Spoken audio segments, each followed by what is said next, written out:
What is up, everybody? Welcome back to an episode of the Hangover. Your, 24 after or day after the game show, where we talk about the previous game. Sometimes it's a good hangover, sometimes it's a bad one. This one felt like perhaps this team maybe pre-partied a little bit too early and showed up to the party not very good. How's it going, Shannon White? How you doing?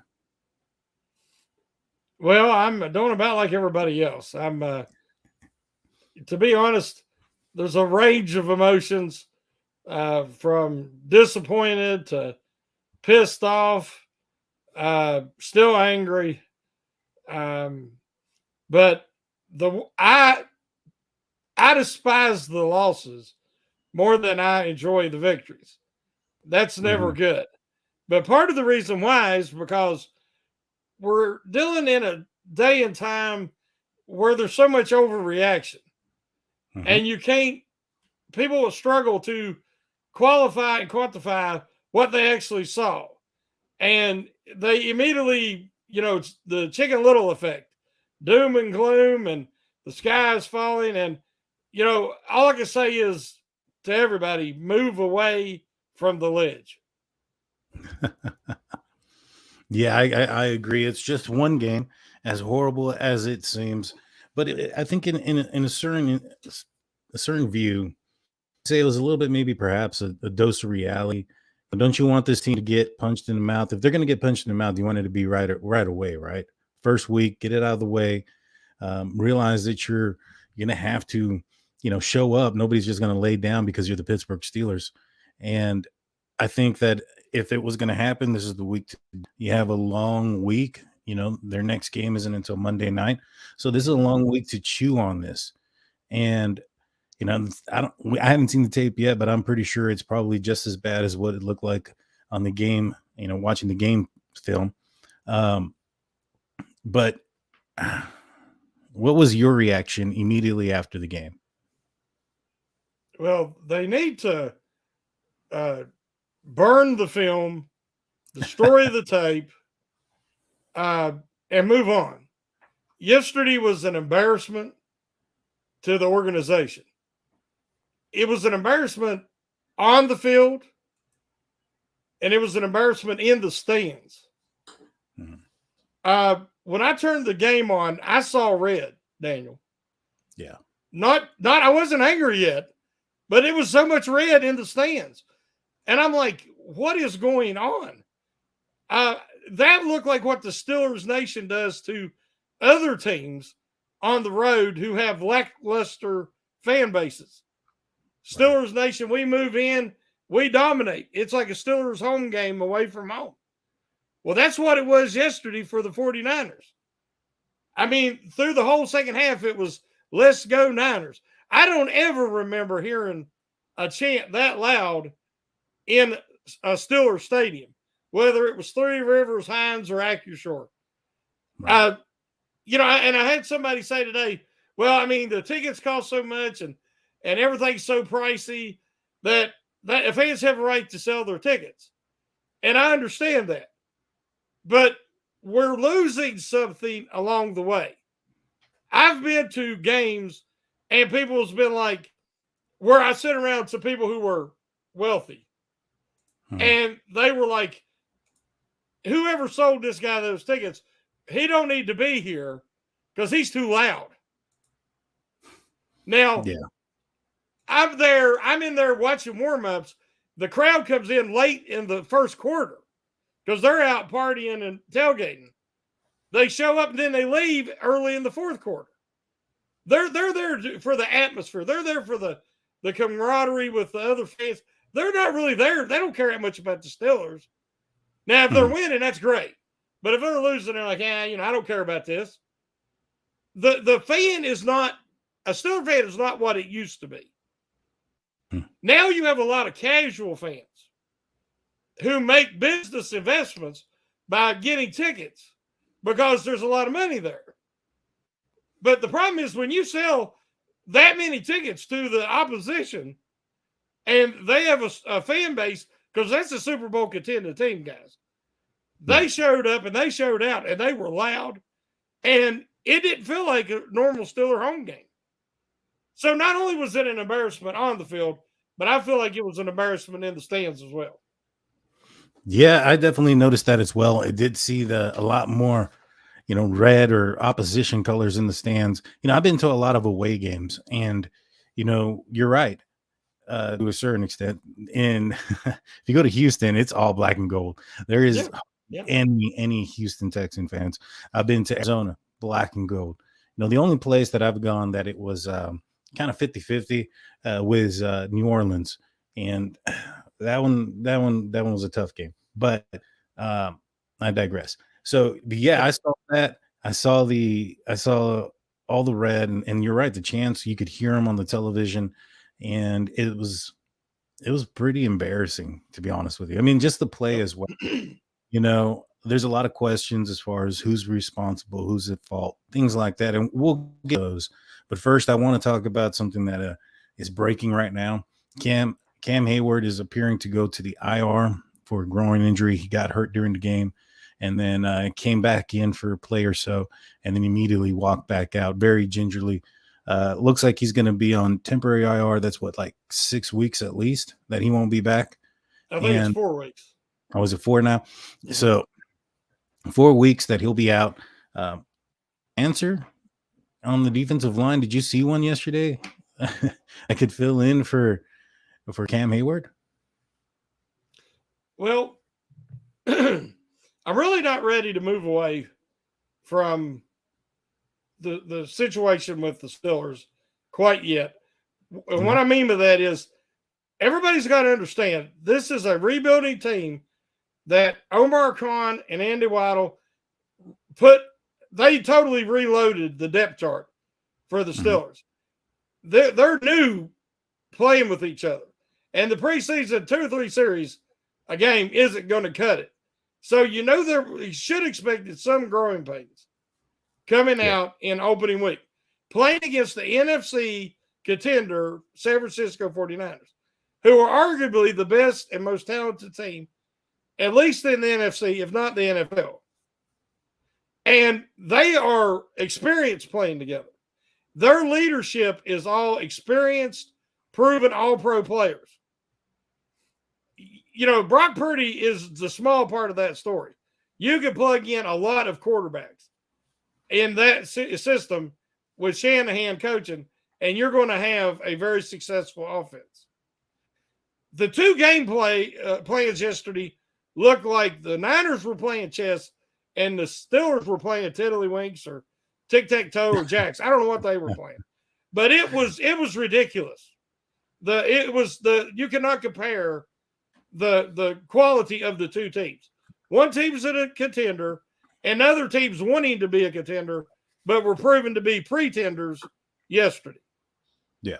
So I think everybody needs to look at the quality of the opponent, circumstance, step back, and take a look at it from a broad view before they overreact to the degree that we're seeing.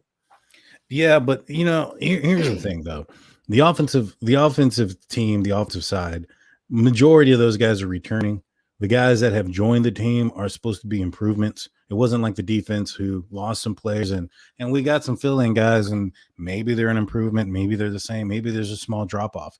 When you look at like Patrick Peterson, Cam Sutton, and Terrell Edmonds and the entourage that they got to respond for him. The offense isn't the same. Kenny Pickett had this entire offseason, did the whole 9 yards, everything that everybody used as an excuse last season as to why it was kind of rough in the beginning. And the offense, in my opinion, came out flat-footed and worse than the defense. Now, the defense had their woes, but offensively, that wasn't what I was expecting. I mean, if you take the last 2 minutes of the drive, how many yards did they have at that point? Did they even have a first down at that point? And no, they had 1 yard. They had 1 yard and no first downs. But again, so the Niners are experienced. They come out, they played coverages that the Steelers weren't expecting. They said so after the game. Pickett went in the preseason and he lit up all them vanilla defenses and second and third string defenses. And the Steelers lost their identity, Daniel. This team is built as a possession offense, a ball control offense that's going to have to rely on the offensive line and the running game to establish itself and then work play action and misdirection off of that. This is not an explosive offense. They had splash plays in the preseason, and they got enamored with those splash plays, and they come out and they called the game plan was ridiculous. They opened up with a 6-yard completion to George Pickens. And then they did the jet sweep on the second play to Calvin Austin III, even though there was 8 guys in the box against 6 blockers. That play was doomed before it even started. Right. Then the second time they had the ball, everybody in the stadium knew they were going to run on first down to where they set a zero blitz almost on a running play. The Niners did because they knew that Canada was going to run that football. And now they Harris had to fight just to get back to the line of scrimmage. Players execute, but you have to have game plans in place to set these guys up for success. On defense, the Niners offense is a run after the catch offense. They do a lot of crossers. They do a lot of short passes. This is not a deep throwing offense. But yet we come out and play mild, soft zone defense coverages. Wallace and Peterson was lined way off and give them these receptions. It was a game of pitch and catch. You have to disrupt the 49ers offense's timing. And they didn't even come close to doing that. Well, the reason why is because they didn't even try to do it. The reason why is because those cornerbacks that you mentioned aren't the fastest cornerbacks in the league. You know, if they go up and they press these type of receivers that they have, you know, they're gonna lose it. You know, they're not gonna be able to keep up. The Niners don't have fast wide receivers. I don't know, man. They seem to. Well, they're good at running after the catch, right? I get that. They do not burn people deep. That's not their game. Well, that's by scheme. However, if you have somebody close, and you know, I think right now we just haven't seen that aspect of their game. A lot of that has to do with who their quarterback was last year. You know, kind of the same situation when you have with Kenny Pickett, where he didn't have a full offseason. He wasn't the number one guy. So their playbook was more simpler last season. He only has a few games under his belt.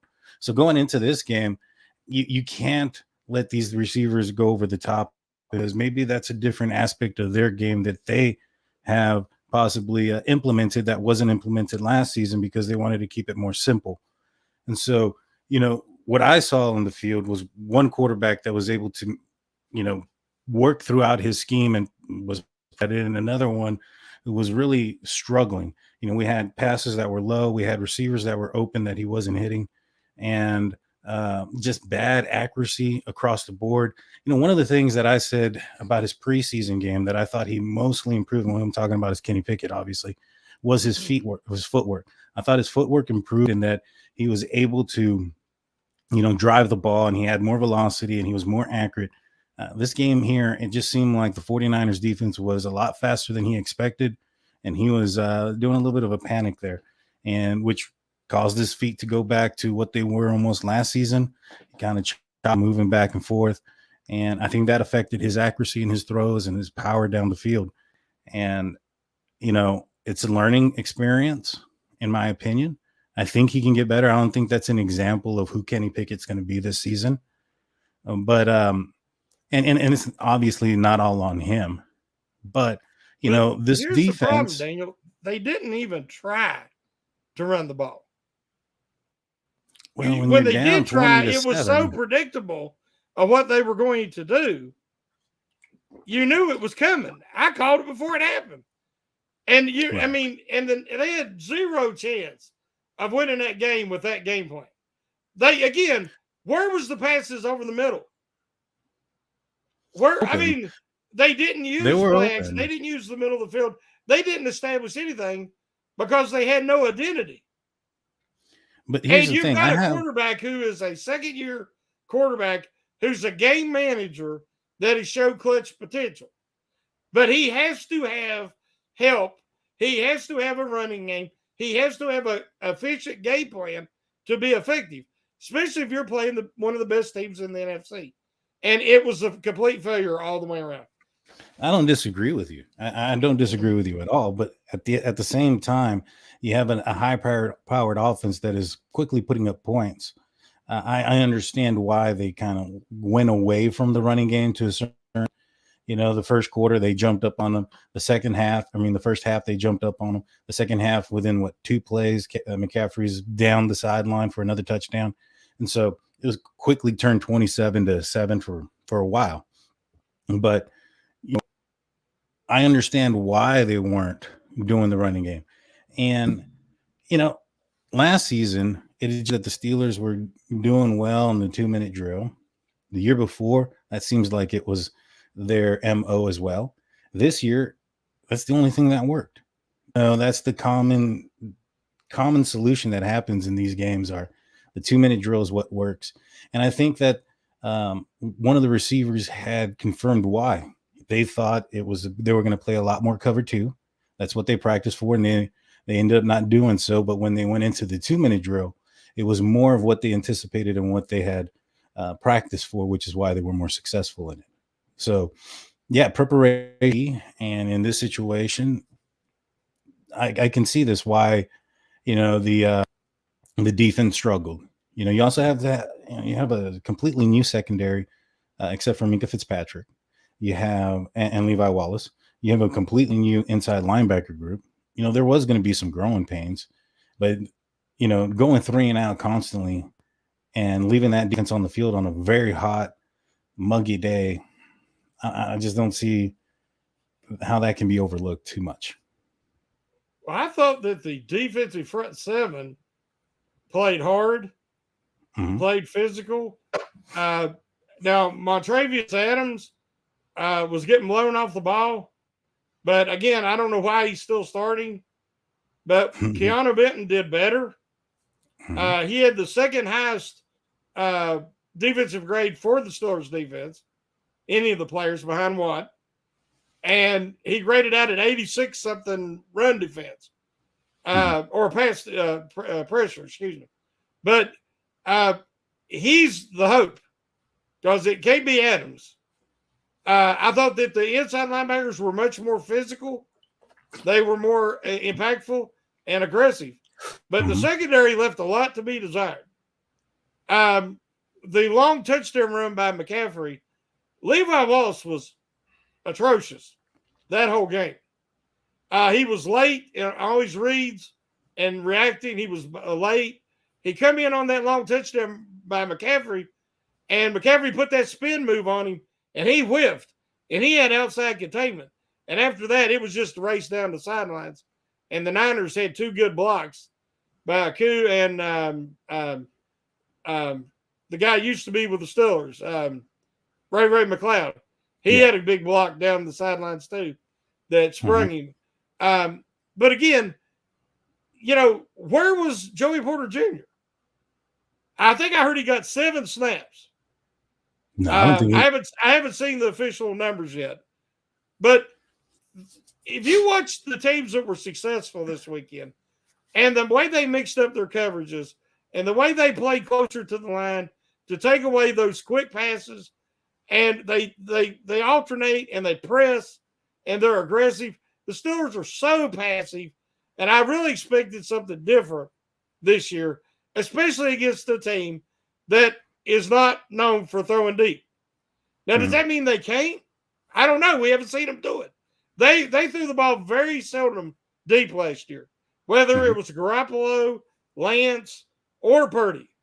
Well, now it's Purdy's team, and we know what he can do, and he loves timing passes and short stuff.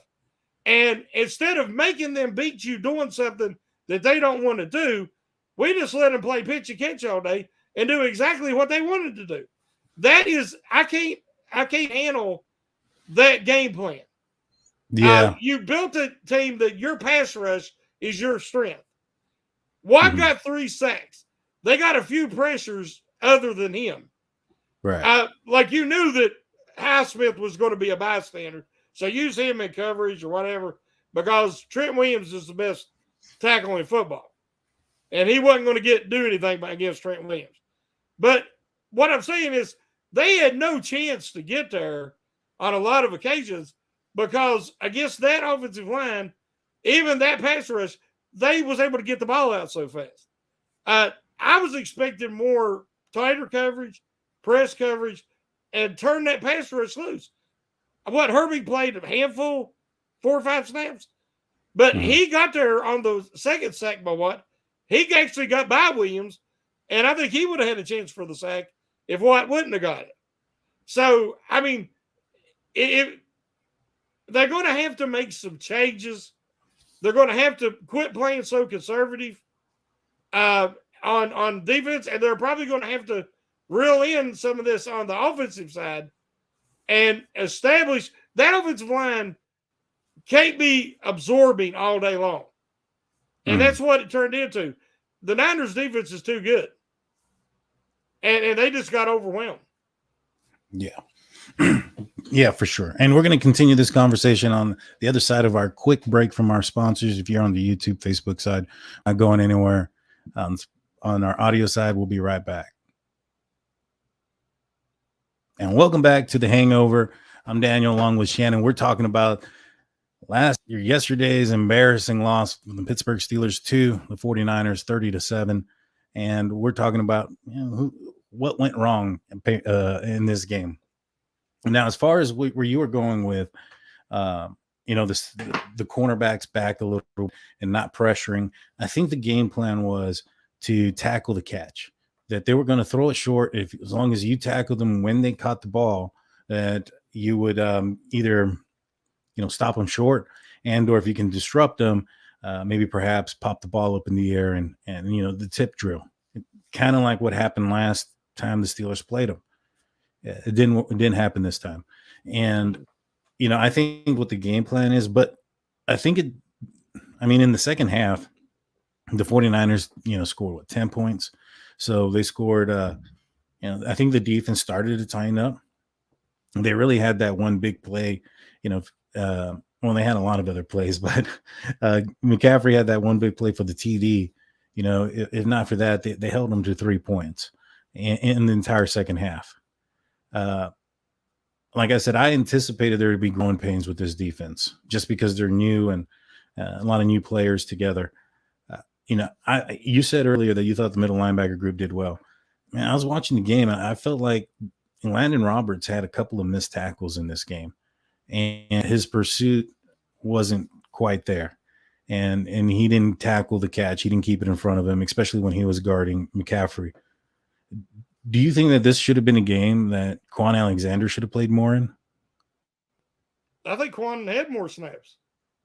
Did he? I haven't seen it official, like I said, but I think he had more snaps throughout the game than Roberts did. Mm-hmm. Roberts started the game. Now, I believe Roberts had a strong game against the run, whereas on the long touchdown run by McCaffrey, Alexander got caught in traffic, but he was trying to get to the ball carrier, but he got caught on the inside. And then, of course, McCaffrey was able to do the spin move on Wallace, and Wallace lost outside containment. And then McCaffrey got outside, and then it was just a foot race. So, but no, I like I said, I don't put the blame on the inside linebackers. It was more the defensive game plan. I did not like the coverages, as I've said, not against that offense, knowing what they want to do, and to allow anybody to play to their strengths is idiotic. And that's what they did. Now, you mentioned earlier about the Cam Heyward situation. Just to show you how bad the coaching decisions were yesterday, you have a 34-year-old defensive lineman who is vital to this defense. And he comes to the sidelines in a game that you're getting dominated. And you can tell you're getting dominated. And he comes to the sidelines with a groin strain or groin pull. And he's trying to decide what to do. He should have never went back in. Never. Yeah. Now he goes back in. Immediately on the next play, it's an outside zone run. He's trying to get outside, and you see him go down. And so he's probably got a severe strain. I don't know what grade we're talking right now. But obviously, if they're talking about him going on IR maybe, or possibly even surgery. Yeah, I was going to say surgery. Yeah, that's bad decision. It was one bad coaching decision on top of another bad coaching decision. And that one's probably going to cost the Steelers a good bit of time with Cam Heyward on the IR. So, I know everybody wants to blame the players and the lack of execution. That happens sometimes when you're going up against a team that's more talented than you, worse than you, a true contender.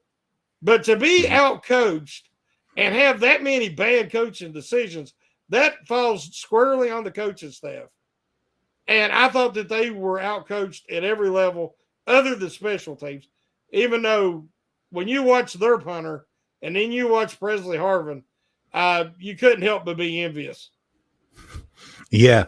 I mean, I agree with you. I think that the coaching, obviously putting Cam Heyward back out there was ridiculous. I mean, there was a lot of questionable decisions. I even questioned the coin toss, to be honest with you. They won the coin toss and decided to get the ball. And I was like, oh, man, I don't know if that's a good idea. But all right, it is what it is. And, I just thought to myself, there's a lot of them going in. Why not put your strength out there and see what happens, right? And continue that momentum. If the offense goes out there and does a 3 and out, it's just going to be super deflating. And that's exactly what happened. And it just continued to snowball after that. And there's going to be some games that are like that. I don't think that the Steelers are that bad compared to the 49ers. I think that are the 49ers a better team right now? Yes. Obviously, you saw it across the board, what they were able to do just, offensively. It did look significantly superior to what Matt Canada puts out there. But at the same token, there was a lot of sports beat writers that were in stadium who have come forward and kind of said that, there was receivers running open in a lot of those plays. If,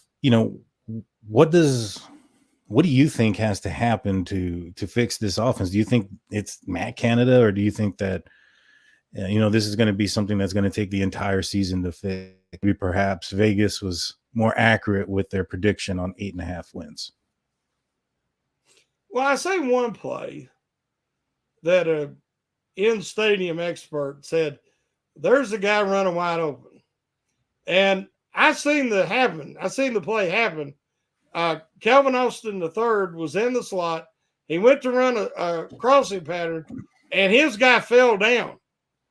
And he cleared to the left side of the field wide open. There wasn't nobody anywhere. If it hit him with the ball, an easy little 10, 12-yard pass, he would have went to the house. The problem is he had pressure right up the middle, and he was flushed to his right.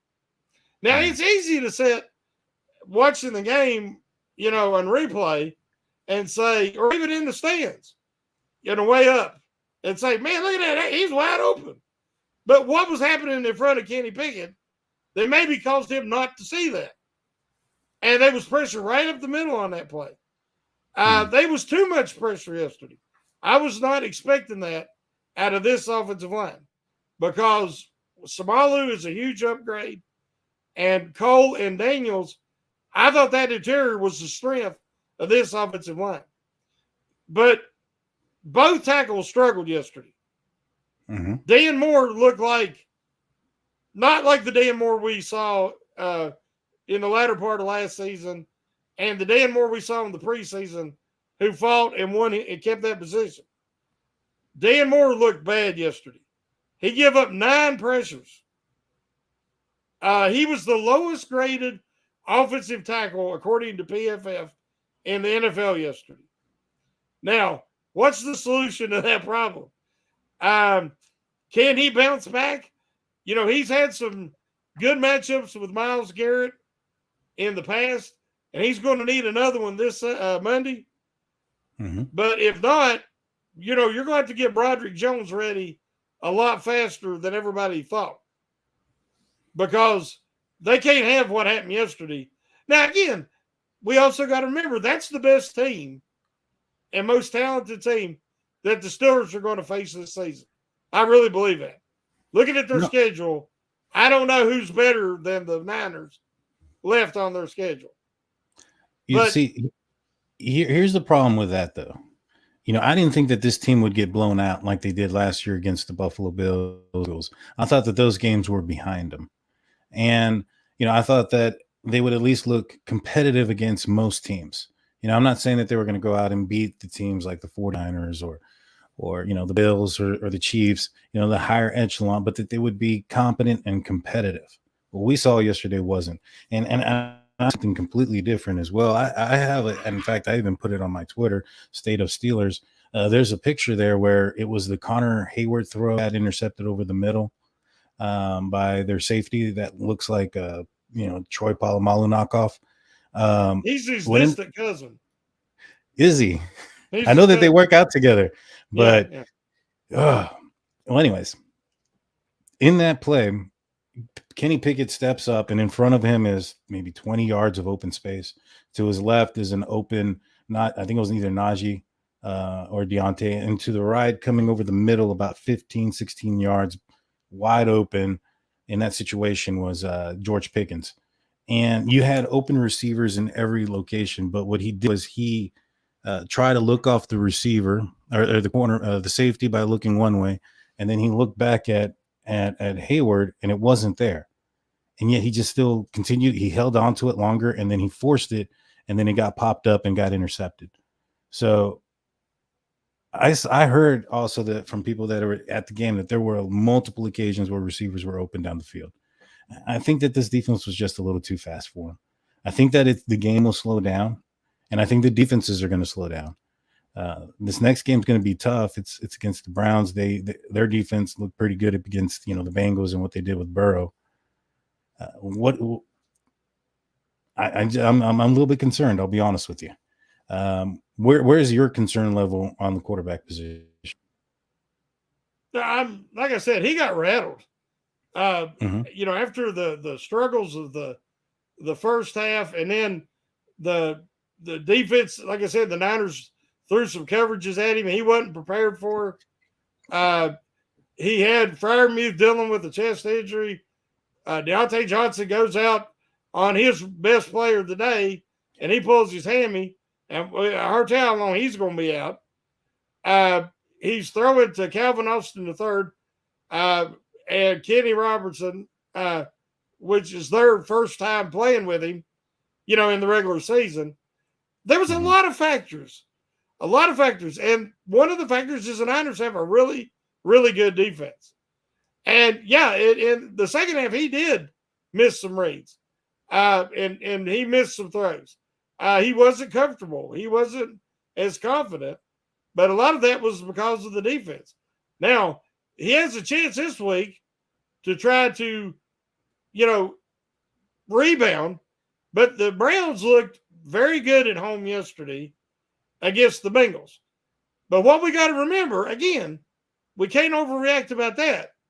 The Browns were at home, and it was a monsoon. It was an absolute monsoon. And but Burrows could not throw the ball. Burrows had the most passes ever, over 30-some passes for a guy that finished with under 100 yards. He only had 82 yards passing. That's record-setting bad. He tried to throw to T. Higgins, and I really know because Higgins is on my fantasy team. He was 0 for 8 throwing to T. Higgins. And that's a guy that he completes over 70-some percent of his passes to. That was just a really bad game from a guy who was hurt all preseason. And Burrows went out there, and the Bengals do not play their starters in the preseason. Just like the Steelers beat them last year. They come out rusty in week 1. And in that monsoon and under those conditions, if you have a Nick Chubb, you have a huge advantage because the Bengals don't have a Nick Chubb. Right. And so that game was close till a couple of mistakes by the Bengals allowed the Browns to take control in the second half. So it was just an ugly, rainy game. That being said, the Browns, if they could easily come into Pittsburgh and defeat the Steelers on Monday night. If the Steelers go out there with that terrible game plan on both sides of the ball, and they don't establish the identity that I thought they were trying to build all offseason. if they don't go out there and establish that early on Monday, it could get ugly again. Yeah. Yeah, I agree. I mean, last season we saw, when Kenny Pickett came in, he threw a couple of interceptions. I think that they had, opened up the playbook a little bit. And when he threw a few interceptions, Tomlin closed that playbook and kind of put some handcuffs on him and Matt Canada. I honestly think that they're going to give this another shot, giving Kenny an opportunity to put the team on his shoulders, so to speak, and see what he can do in those moments. Just because, they had the first game, didn't go their way. That defense was probably one of the top best, in the league. So maybe perhaps I think that might be the game plan, though, is to come out and pass the ball on the Browns. I'm not sure if that's the smartest game plan. Steelers offensive line is a little bit banged up. You have, we talked about Chicks Kofor, who's probably in the concussion protocol now. All indication is that he's in good spirits and he's healthy, but that's still, there's no telling if he's actually had a concussion or not. The protocol doesn't mean you've had one. And there's no long, determination on how long a person can be in there or not. You also have James Daniels, who was in a walking boot. Now, I have less concern about James Daniels because you have a Herbig behind him. The tackle position, if Chooks goes out, Dan Moore is going to move to the right side. He let a happen after he moved to the right side this last game. I think Broderick Jones played well enough, but I'm not sure about that right side offensive line. If Chooks can't go on the right side, how concerned are you about this offensive line going against, the likes of Myles Garrett and company on the Cleveland Browns? It would definitely be concerning. You need one guy to be the guy that you can count on to fulfill his responsibilities, and then you could chip and help out on the other side.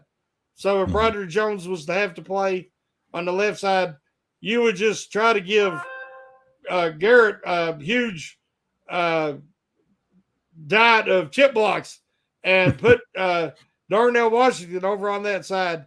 And you seen him plant Nick Bosa yesterday. I mean, Washington, if they ain't expecting him, they don't realize how strong and big and powerful he is. And he planted Nick Bosa. Bosa got up and he was smiling. He was laughing about it because he didn't even see Washington, and Washington took him out. Hopefully Core 4 will pass concussion protocol and he'll be all right. But yeah, I believe the offensive line is much better than they showed yesterday. But I think that it's like anything else, they're going to have to play together for a while. Yeah. To gel. And we've seen that yesterday. There was a few times that they struggled. And then when the game got out of hand, everybody knew the Steelers were passing on every play. And that just lets a team like the Niners with their pass rush tee off. And it makes everything more difficult. So hopefully the Steelers won't get behind 20-0 or, like it was so quickly. And they can play, stick to their game plan. And hopefully they'll have a better game plan. Well, I got a question for you. Monday night, they win the coin toss. You think they're kicking, or are they going to, receive in that situation? I don't think it's automatic that they're going to receive. I think they might kick this time. I like the confidence and trying to instill confidence in Pickett. But, again, I keep going back to I did not like the game plan against that defense on either or that offense. I didn't like the game plan at all on either side of the ball. But what you mentioned earlier, and I never did answer, about Cam Heyward. And what do I think about the Steelers trying to, make do without him? When the Steelers lost Tyson Alulu, they had no real alternative. They had no backup plan. I believe this year they are much more prepared to get by and tread water without Heyward.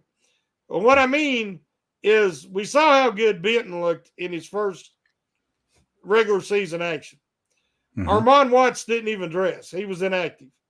But we saw that he can really give them some good minutes off the bench.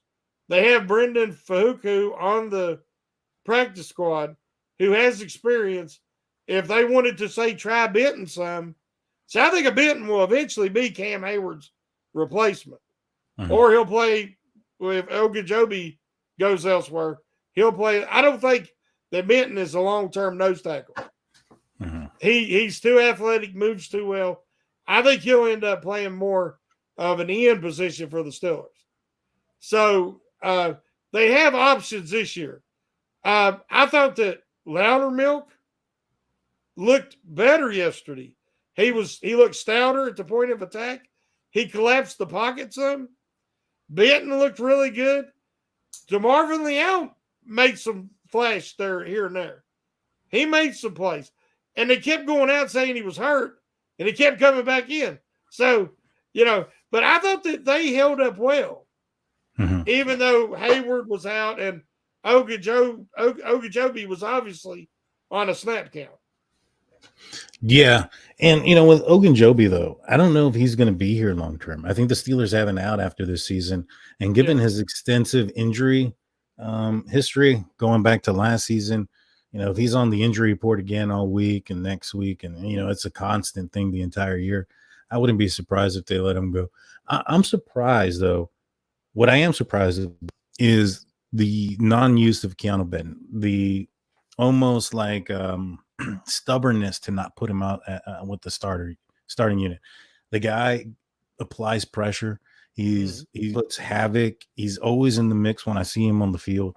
I've been super impressed by him, but I don't understand why they're not playing him. I don't understand not playing Joey Porter Jr. I just, I get they said that they don't want to put the pressure on the rookies, but what about what's the sudden change? I mean, they gave Kenny 4 games. They threw him as a rookie.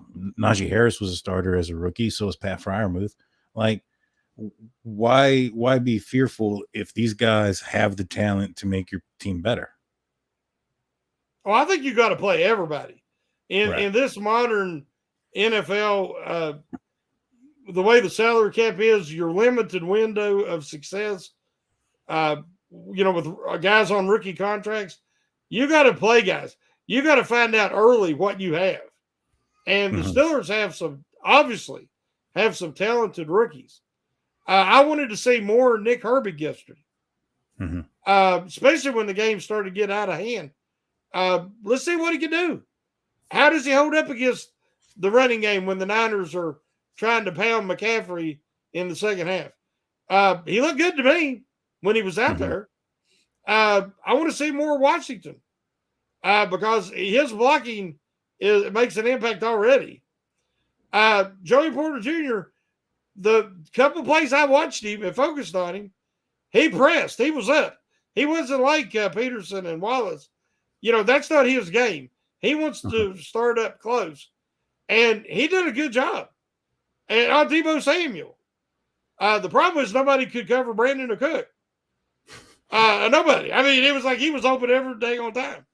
But, I'm like you. I mean, I kind of understood Broderick Jones just from the aspect of his age and his inexperience, and they wanted to ease him in there. But these other guys are all, I think, ready to contribute immediately. And now it looks like we might have to see if Broderick Jones is ready to contribute immediately. I'm excited to see these rookies come in. I want to see them. I think we've seen Dan Moore and what he can bring to the table. And nothing against him. I think he's a talented guy. I think he's a capable, tackle, and he's serviceable and maybe starter capable. He's not something special. You know what I mean? And I think that Broderick Jones has that ceiling to be something special. And in this position here, going up against the best, iron sharpening iron, going up against a Myles Garrett, could have gone up against Bosa last week or yesterday. I think those are opportunities that are missed I get you don't want to shake confidence and things of that nature if it ends up not going well, but you moved up to the 14th slot. You moved up in the first round. You have to be confident that he's capable if you're willing to do that for that guy. It doesn't make sense that you're going to move up. You're going to take a guy and not play them, come week one. I just don't understand. I just don't understand the plan there. It doesn't make any sense to me. But yeah, with that put to the side, given his age and everything, and then again, also it's what he's doing, and maybe he's not performing as well as Dan Moore. But the other guys who we've been able to see play, like a Darnell Washington, who did pancake Bosa, which I saw, and that looked amazing. Mm-hmm. He was doing that against maybe not the pancake part, but he was blocking and was able to block TJ Watt, Alex Highsmith. He had problems with Nick Herbig, but he was able to do that in camp against the best. Shoot, man, put him out there more. Mm-hmm. You know what I mean? And he has the ability to catch. I don't understand why when the Steelers were in the red zone, they didn't target him at all once. No. It makes zero sense. He's a huge guy. He can go up and catch. I thought that was the point of bringing him in. And, it was supposed to be a pick your poison. And it just seemed like everything was poisonous to the Steelers yesterday. If you noticed, the game plan was a lot in the first quarter trying to force the ball to Deontay Johnson. Mm-hmm. Kenny Pickett forced the one that was intercepted that Johnson fell down on. But it was a force regardless because he really wasn't open. Right. But it was like, it was like almost old habits die hard. Being forced the ball to Deontay Johnson. Well, then Pickett, when he started, he forced the ball to Deontay Johnson. And, George Pickens, who was a little bit concerning yesterday. We haven't talked about that. But, right. We seen a little of the diva quality come out, and I want to see guys fired up. I want to see guys competitive and want to win. But he got that 15-yard penalty, and you knew it was coming because he gets up after making a play, and he gets in the guy's face, and he just stays there, jaw-jacking with the guy until they throw the penalty. They didn't even throw it immediately. They give him a few seconds, but he just kept on and on and on. So then Tomlin takes him out. But you've got so much talent that you don't have to force feed that ball to Deontay Johnson. That's actually counterproductive. Right. And so hopefully again, it was just a really, really bad opening game performance. And we're going to see the Steelers raise their level across the board and be prepared for Monday night because Tomlin has been very successful on Monday night.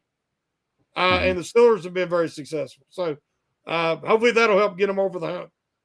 I hope so too. They need to wear the color rush. That'll give them over the hump. Monday night at home, color rush. Everybody bring your lucky jerseys. But we have a super chat. I'm trying to bring it up on my computer for whatever reason. It's from a DQ Strong says, if we want to fix the run D, needs to put Fihoko in at nose. Adams got washed away in the water. I agree. I think that Martavius Adams just is not a nose. There he goes. He's not a nose tackle, in my opinion. Not one that's what you need. He does apply what you need in this position. I think that a Keanu Benton would do a little bit better in that position. Of Brandon Fihoko, even an Armin Watts would probably be a little bit better as being that bigger guy that's just gonna not get pushed away. You get what I'm saying? What are your thoughts on Martavius Adams? Do you think that he's still gonna continue to start, or you think that maybe the Steelers are gonna start moving in a different direction? I know you remember, and everybody that's watched these podcasts, I didn't think Adams was going to make this squad. I definitely didn't think he was going to be starting against the Niners because he is not a nose tackle, and he's been playing out of position, and it's not fair to the young man. And when they actually waived Brendan Fehoko and put him on the practice squad, I was shocked because I expected Benton to be the starter and Fajuco to come in and play, especially against run-heavy teams like the Browns, who the Steelers play Monday night. So I definitely expect to see Fajuco playing Monday. Because when you're going up against Nick Chubb, that's when Landon Roberts is going to make his money. That's when Kanal Neal is going to make his money. Brandon Fajuco, Keanu Benton. These guys are the run stuffers, and you need them, especially this coming week against the Browns.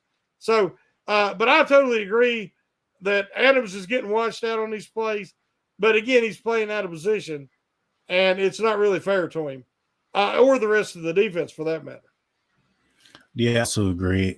And I echoed the same thing. I thought that, if there was going to be a defensive lineman that wasn't going to make the team after what Terrell Austin had said, I thought it was going to be Martavius Adams. I was super surprised he made the team. I was surprised that he was starting yards. And, I think that in this game, you're definitely going to see Fajuco. I'd be surprised if he ends up being the guy that's moved up from the practice squad to the 53 once Heyward goes on the IR officially and there's that roster open. I think that's a move that they probably need to make before somebody else takes them and you're kind of stuck. You know what I'm saying? Yep. And but going back to George Pickens, with him kind of, doing that conduct that got him the personal foul, I think that also goes back to coaching. When everybody was gooing and awing over the catch over Joey Porter, nobody realized that nobody went and talked to him and told him, hey, that after stuff is going to cost a penalty. You can't be doing it. They let him do his thing. So why are they surprised if they're letting him get away with this in practice that he's going to try it during the game? That's why he was the second-round draft pick. Yeah, that's true. Right there. That's the reason. I mean, every scout spoke glowingly about his athleticism and his talent, but people did not like his lack of maturity. And you see that. Like you said, I mean, he got up after making that catch and put the ball in his teammate's face and all. And I mean, if Porter would have got into it with him over it, I wouldn't have blamed Porter.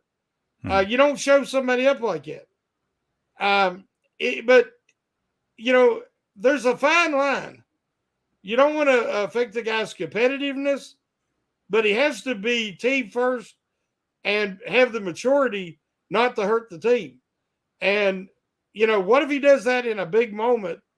That could have been, if you're that focused and lack of focus on the team first, you could do that like Chase Claypool when time's running out against the Vikings and he's signaling first down and dropping the ball instead of taking it and spotting it so they could get down it.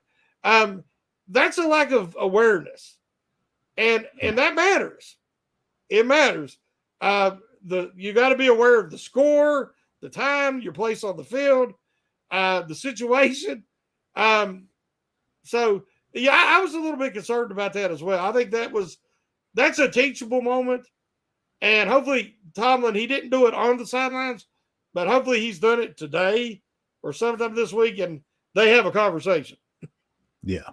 Yeah. And the last thing I want to talk before we call it a show is Deontay Johnson is a guy that I also think is going to be maybe out for a little while. The way he went down, he had to get helped up and, not putting any pressure. It seems like it's probably one of those grades that are going to be more extensive. Do you feel confident in Calvin Austin and what he did yesterday? Or do you think the Steelers are going to go out and get another receiver? Maybe all of the above. I think Calvin Austin showed that he can run routes. He was one of the guys, as I said, that was open on a few plays there that, when in that second half, Pickett wasn't seeing the field well. Austin has that speed factor. I feel pretty good about it. And they have Robertson. Yeah. But none of those guys get open like Deontay Johnson. That his route running, that's what makes him special. So they're going to miss that. They might try to bring in somebody. I don't know who's out there. But honestly, based on what I saw yesterday, I'd like to see a lot of 12 package, 2 tight ends. I'd like to see Freiermuth. I'd like to see Washington. I'd like to see Freiermuth work the slot. And again, you've got Connor Heyward, you've got Calvin Austin, you've got Allen Robertson. There is options there, but they've got to find that identity, establish that running game, and then work off of that. I think that's more important than trying to find another receiver. I agree with you. I think that on that aspect, what you have right now is definitely needs to come together, and then you can start to think about adding pieces. But yeah, I mean, Deontay Johnson is definitely the guy that's going to get open, but that's because of his route running. Calvin Austin can get open because of his speed. I do think that he does have that route running ability. He did come back. He attracted a play pass interference. I think you also have to respect his speed. So cornerbacks can't really press him too much because if he gets around you, he's gone. And oh yeah, and did you see him fight to get back to the line of scrimmage on that terrible jet sweep? He broke 3 tackles to get back to the line of scrimmage. And everybody always tells me, well, Deontay Johnson can't break a tackle, guys. He's so little. He's bigger than Calvin Austin, but Calvin Austin showed heart and fought to get back to that line of scrimmage. That's what I'm talking about. Yeah. I don't expect him to be Deebo Samuels, but I at least want to see him try. Yeah. And I was impressed by his game. He was 6 for 6. So every throw went his way. He ended up catching. The only one that dropped was the pass interference call. Yeah. And so, he almost caught it. Yeah, he almost did. And if he wasn't getting hit, a little early, I think he ends up coming out with it.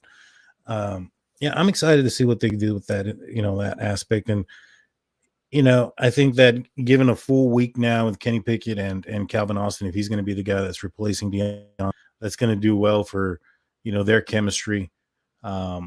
But it's just a super unfortunate incident for Deontay Johnson. He had a couple of opportunities to score some touchdowns in this game, in my opinion, if the ball was placed a little bit better. It just seems like, for whatever reason, he just cursed from the end zone, man. I feel bad for the guy. Oh, that one was a walk-in touchdown, and Pickett threw behind him.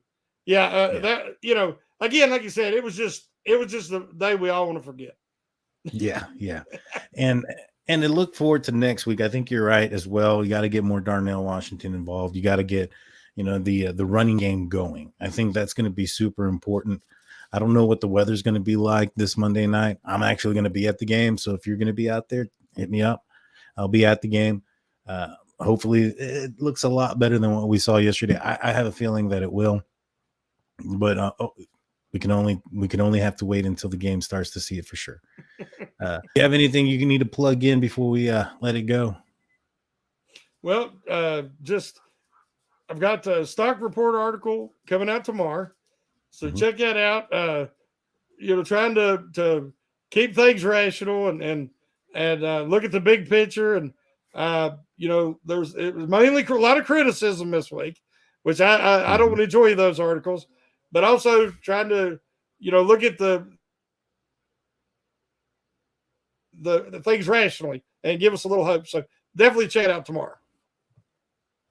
Awesome. Make sure you guys check that out at steelcurtainetwork.com. You're out for all your Pittsburgh Steelers news and coverage. For me, I'll be back on the audio side only on Friday, previewing the upcoming matchup between the Pittsburgh Steelers and the Cleveland Browns. With that all being said, Shannon, take us out.